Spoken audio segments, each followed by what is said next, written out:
Elles peuvent être poussiéreuses, visqueuses et carrément dégoûtantes, avec une odeur qui ne trompe pas. Elles peuvent rendre votre nourriture immangeable, votre sous-sol inhabitable, mais elles pourraient aussi vous sauver la vie. Alors, que se passe-t-il vraiment si vous mangez de la moisissure? Ce que vous allez découvrir pourrait bien changer votre façon de gérer ces invités pas si indésirables dans votre cuisine. À votre avis, bénéfique pour la santé ou toxique? Parlons tout de suite de tout ce que vous devez savoir sur les moisissures. Plongeons dans l'univers fascinant et un peu répugnant des champignons appelés moisissures. La première question qui s'impose. Comment diable une moisissure est-elle un champignon? Peut-on alors la manger comme un champignon de Paris? Les fongs ou fungis sont ce que l'on appelle plus communément des champignons. Certains fungis deviennent des champignons comestibles, tandis que d'autres sont des microchampignons unicellulaires comme les levures. Dans le cas des moisissures, ce sont des micro-organismes multicellulaires, donc elles sont plus proches des champignons portobello, mais en version très petite et simple. Les moisissures sont composées de mycélium et de corps fructifères. Le mycélium ressemble à des racines, formées de filaments. Le corps fructifère génère des spores pour la reproduction. Elles existent dans presque toutes les couleurs. Bleu, blanc, rouge, orange, jaune. Rose aussi, brun, vert, et même le redoutable noir. Les spores libérées par les moisissures voyagent vraiment partout. Elles peuvent se déplacer de plusieurs manières, par l'air, l'eau ou transportées par des insectes et des animaux. C'est pourquoi les moisissures peuvent être trouvées pratiquement partout sur la planète, à l'intérieur comme à l'extérieur. Une fois que les spores trouvent un environnement idéal, comme un endroit humide et ombragé, elles s'installent et commencent à se multiplier. La plupart des moisissures préfèrent les matériaux en décomposition. Pour cette raison, elles jouent un rôle extrêmement important dans le processus de recyclage de la nature, décomposant les matières végétales et animales, afin que ces ressources puissent être réutilisées ailleurs. Mais les moisissures ne font pas de discrimination. Tant que les conditions sont réunies, elles peuvent pousser à peu près n'importe où il y a de l'humidité, de l'oxygène et un matériau organique à consommer. Les moisissures les plus courantes que vous pouvez retrouver chez vous sont Cladosporia, Aspergillus, Alternaria et Penicillium. Elles peuvent être bénéfiques, n'avoir aucun effet, ou être très nocives pour les humains. Mais alors, quelle moisissure se développe sur nos aliments, et peut-on vraiment la manger? Analysons ces 4 champignons. Cladosporium, qui comprend plus de 700 espèces connues, est l'une des moisissures les plus communes au monde. Ces moisissures sont presque complètement inoffensives pour les humains, bien que certaines puissent provoquer des allergies et de l'asthme. Elles poussent généralement sur des matériaux organiques en décomposition, mais peuvent aussi apparaître à l'intérieur de votre réfrigérateur, causant des altérations alimentaires et des décolorations. Les moisissures de type Cladosporium se présentent souvent sous forme de taches brunes, vertes ou même noires. Mais ce n'est pas la moisissure noire toxique que vous imaginez. Nous y arrivons dans un instant. Nous avons maintenant les espèces du genre Penicillium. Ces moisissures sont responsables de certains des fromages mous et odorants les plus populaires, comme le brie, le camembert, le gorgonzola et le roquefort.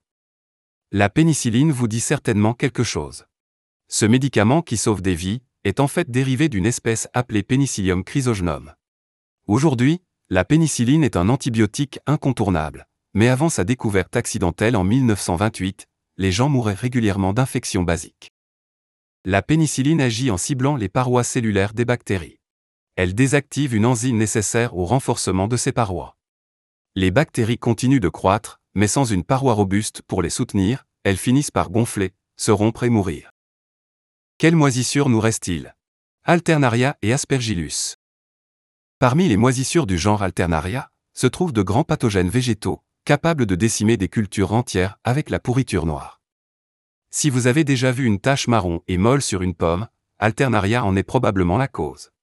Et oui, une pomme pourrie peut effectivement gâcher tout le lot, du moins lorsqu'il s'agit de la moisissure Alternaria, qui se propage rapidement d'un fruit à l'autre. L'espèce redoutée connue sous le nom de moisissure noire est Stachybotrys et elle a eu un sérieux problème d'image. Cette moisissure a été diabolisée comme toxique, mais il s'avère qu'elle n'est pas aussi mortelle qu'on le prétend. La moisissure noire adore la cellulose, c'est-à-dire les fibres des plantes, et elle s'installe donc volontiers dans le papier, le bois et les cloisons sèches. Certes, elle peut provoquer des éternuements, de la toux, une congestion, une irritation des yeux et aggraver les symptômes d'asthme. Mais cette espèce n'est en réalité pas plus dangereuse que d'autres types de moisissures, et elle ne vous tuera probablement pas. Mais attention, les moisissures du genre Aspergillus ne sont pas aussi gentilles. Certaines peuvent être utiles et d'autres extrêmement nuisibles. Une espèce provoque une maladie appelée aspergillose, qui peut entraîner des affections allant de légères à graves chez les personnes immunodéprimées. D'autres espèces, notamment les moisissures koji, sont utilisées en Asie de l'Est depuis des milliers d'années, pour la fermentation et la fabrication de produits comme la sauce soja et le saké. Cependant d'autres espèces, Aspergillus flavus et Aspergillus parasiticus, qui poussent sur les cultures dans les régions chaudes et humides, produisent des toxines dangereuses appelées aflatoxines. Les aflatoxines peuvent rendre les humains et les animaux très malades. Elles sont les toxines fongiques les plus connues et les plus étudiées. Et on sait qu'elles provoquent des nausées, des vomissements, des douleurs abdominales et des convulsions, lorsqu'elles sont ingérées. Une exposition chronique entraîne des lésions hépatiques et des cancers. En fait, les aflatoxines sont considérées comme l'une des substances les plus cancérigènes au monde. Ces aflatoxines proviennent de moisissures qui poussent principalement sur des cultures comme le maïs, le riz, le millet, le blé, les arachides, les graines de coton et les noix. Pour réduire le risque d'exposition, il est conseillé d'acheter des produits provenant de grands producteurs commerciaux.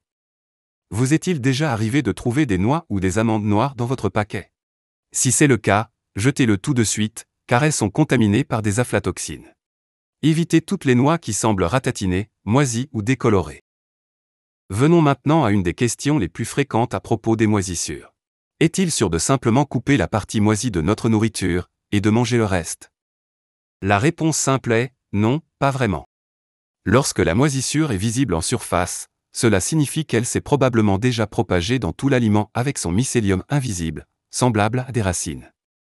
Dans le cas des moisissures dangereuses, cela signifie que des mycotoxines peuvent être présentes, même si la partie que vous mangez semble correcte à l'œil nu.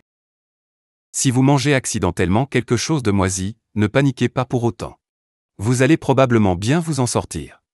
Surveillez-vous pendant le reste de la journée, et si vous ressentez des symptômes graves, comme un essoufflement ou de la fièvre, consultez immédiatement un médecin.